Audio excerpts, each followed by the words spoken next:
All right, so this is the first video I'm doing. Ongoing issue with this Discovery is sometimes you try to start it and the alarm will go off instead of it actually starting.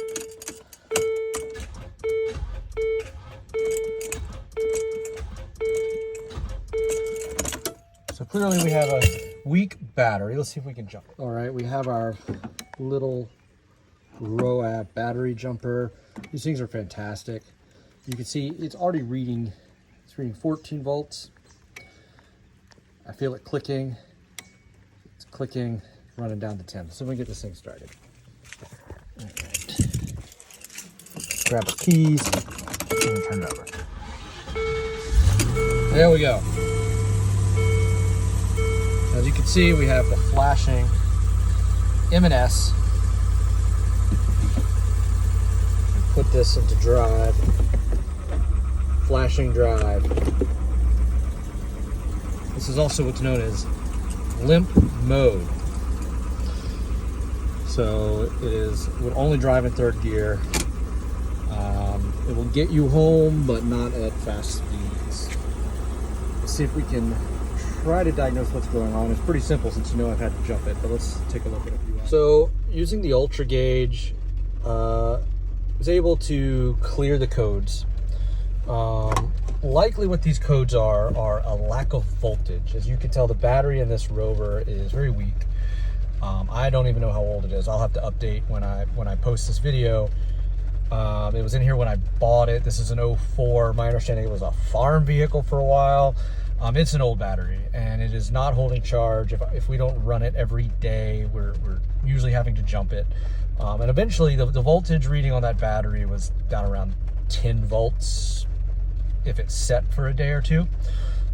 So we're gonna swap this battery out and see if it fixes our problem.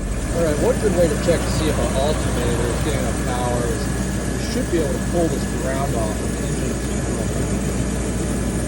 So it looks like our alternator is making good power. All right, we got the old battery out. Typically they're marked with, the date. So this is a 34 battery, right size, 850 cranking amps, but only 690 cold cranking amps. So this battery's probably a little undersized. These Discoveries, I don't think like low cold cranking amps, especially with the voltage needed to power the transmission control modules, which is why when batteries get weak in these, you can get that limp mode code thrown, as well as engine disabling from the anti-theft system.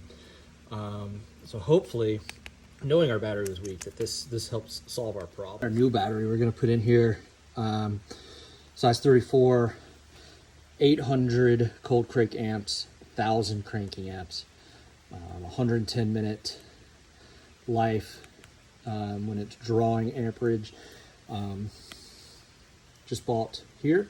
Interstate Battery has a partnership with Costco. These are absorbed glass mat batteries where it sandwiches absorbed mats between the lead cells.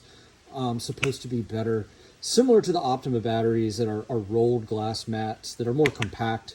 But from what I've read online, these are really good batteries and they do well in these Discoveries. And you can't beat it for 99 bucks, plus the $15 core fee. As soon as I return the old one over here, I'll get that $15 back. Plus 3-year warranty. It's not too bad of a deal, I think, for these two. Gauges come on much faster. I mean, it is incredible how quick that starter was turning over compared to what it had been. Perfect. I got my ultra gauge plugged in here. Just got this ultra gauge in the mail. I'll probably do some more videos on it. Gonna figure out how to get it installed and set up and where to have it permanently mounted. These little guys are only like $90 out the door with tax. A must-have for these Discoveries, especially if you have the original motors. But yeah, let's use this. I cleared the codes earlier using this. But they didn't come back on. It started right up. Didn't get my alarm going off. So if you're having problems with your Discovery, with those M&S lights flashing, going into limp mode, having the anti-theft system disabling, your first step should be to check the battery. Sometimes people dive into transmission problems or and really go off the deep end, but it could be as simple as a loose battery post, or even just needing a new battery, or maybe even your alternator's going bad. So one thing I'm going to do with this car is I'm going to get that alternator checked. I'll just take it to an auto parts store, ask them to run a check. My battery clearly would be good, but I want to make sure that my alternator's good. It's easy enough to replace that, but I don't want to go through another battery and mess up other components by the alternator being too weak. So thanks for checking it out. Leave comments or any questions, and I'll try to answer them. Thanks.